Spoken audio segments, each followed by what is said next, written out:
Hey everyone, welcome back to the channel where today I'm going to talk about something that myself and many other players have noticed. Ammo racking in this game has changed. It used to be that you'd see an ammo rack maybe once every couple of games.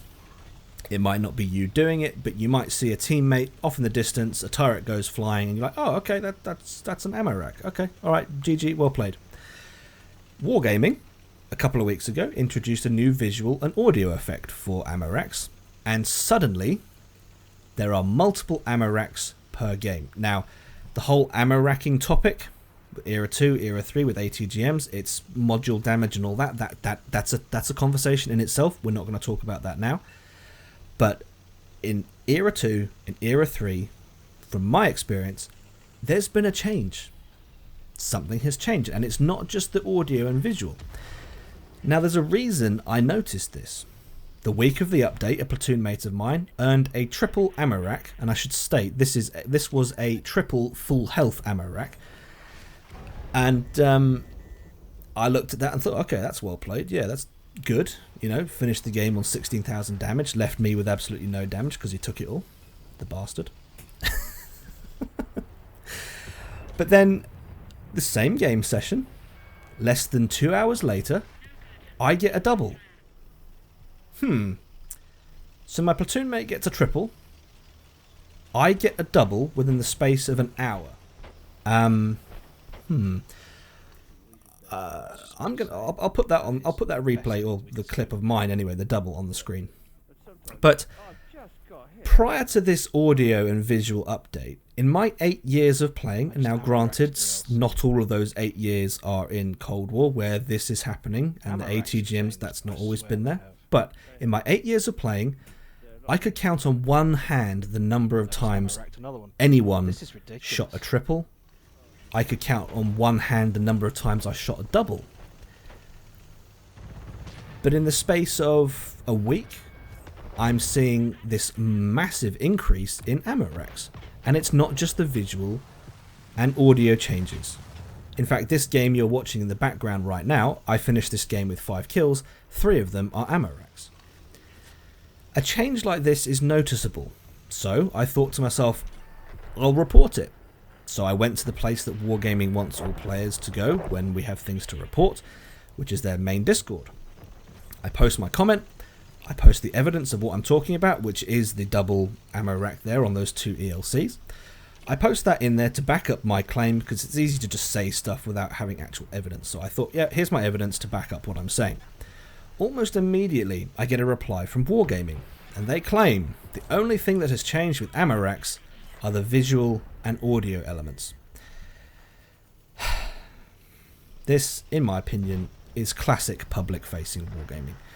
Don't acknowledge it, don't look into it, don't do anything about it, just deny it immediately. Now we're going to circle back to this ammo racking topic, but I have a story for you.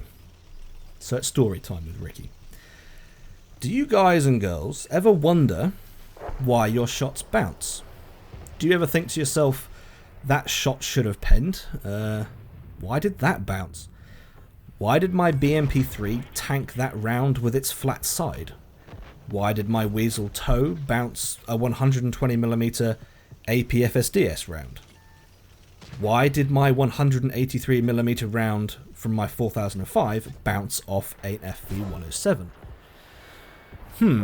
This is a question that Wargaming have been asked multiple times, and I actually asked this question face to face with them when I was with them at Tankfest 2023. Do you want to know what their answer was? You probably all know the answer because everyone's already asked this question, and the answer is famous. Angles. You say that though. It happens a lot. But 800mm pen on a ATGM bounces off the back of a BMP3. All angles. Yep, it's just angles. And that was their answer then.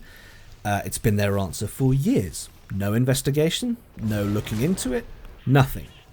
Well, as some of you guys may have noticed, I don't let things slide very easily. If I latch onto something, I can go on about it, possibly too long. And there are positives and negatives to being someone who, you know, focuses on things. But when I was a CC, so that positives and negatives aside, but anyway, when I was a CC, this topic was something that I would not drop with the devs. Along with the date and timestamp of the game, and I'll put the clip on screen here for you. Oh, that's a shame. Really? Oh, and there's fire. I'm There's the sorry. fire. Hang on. Hey, whoa. Time out. Okay, time out, buddy. Did you actually hit him? Yes, I did. I sent game footage of my 4005 bouncing off the front of an FV107. The game dev in question looked at it and initially went, yeah, that doesn't... What's going on there then? That doesn't seem right. They took the footage, they took the metadata for the game and, you know, back of house and their server side, all that stuff. They went and investigated it. A couple of days later, they came back to me with an answer. Now, I'm still under NDA, so I can't tell you what I learned. But let me put it this way. It's not angles, like they've claimed for years. It's not. It's not your internet connection. It's not your console. In fact, it's nothing that you have control over at all. Now, I had to push really, really hard to get this one incident looked into, because it's just one little incident. It's one shot in a game where millions of shots are fired. You're just a player who's upset that their shot didn't pen. You could be, you know, you can understand, oh, they're busy people. They don't have time to look into every single shot that gets fired. You know, everything, the system works fine. It's all good. It's nothing. There's nothing to worry about. Stop complaining. Well, this is when things got, well, this is where my perception of this game changed slightly, because I was illuminated to I learned some things, I'll put it that way. I had to push so hard to get this looked into. I had to use my personal connections that I made from Tankfest. I had to talk to the devs directly because I'd had that personal contact with them. They knew me, I knew them. I went to them directly. I had to go through backdoor channels, and to use Wargaming's terminology, I didn't use the appropriate channels of communication. All that aside though for a moment, if we take a step back and look at this, the following question needs to be asked. If they didn't know this was a problem, and for years claimed that the system was working, and rounds were legitimately just bouncing because of angles and armor, when in fact that wasn't the case at all to begin with, how many other problems are there with the game? How many other issues are there that they simply don't look into because, well, they think everything's fine? Or they just refuse to acknowledge it? Because every time something is reported, well, not every time, that's an exaggeration, most of the time when something is reported, it's just brushed off. The answer from Wargaming stating that the only things that have changed are audio and visual elements is precisely the kind of answer that we were getting about shots bouncing. It's exactly the same. Nothing has changed. Everything is working fine. And all this does is drive the wedge between the community and the developer even deeper. When I was a CC, I was accused of not using the appropriate channels when communicating with the developer. Well, is it any wonder why? The only people Wargaming wants us to talk to are the ones that apparently will not take the community seriously.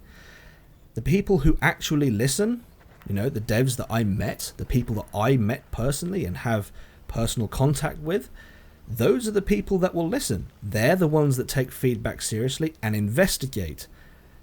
And funnily enough, those are the same people that the community does not have access to.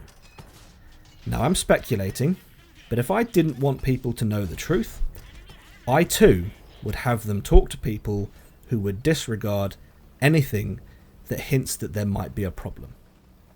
My shots keep bouncing. Everything is fine. It's just angles. Ammo racks are everywhere now. Everything's fine. It's just audio and visual changes. I'm sorry, I'm allergic to bullshit. It's really sad. This is why I called them out for being prideful. They'd rather hold on to an artificial image of perfection than admit they make mistakes and sometimes get things wrong. The guys we can't talk to are the ones who I've seen take the community seriously. The public-facing people, well, not all, I can't say all, I don't know them all, but some of the public-facing people, the ones that the community has access to in their Discord, for them it would seem it's all about maintaining power, control, and image. Everyone can see that ammo racks have changed. We all know it. So my advice to you guys is don't be fooled by the potentially uninformed or deceitful voices that come from Wargaming's direction. Anyway, that's all I've got for this one, guys. If you've enjoyed this video, please leave it a like, if not a dislike. Subscribe if you haven't already, and I'll catch you in the next one.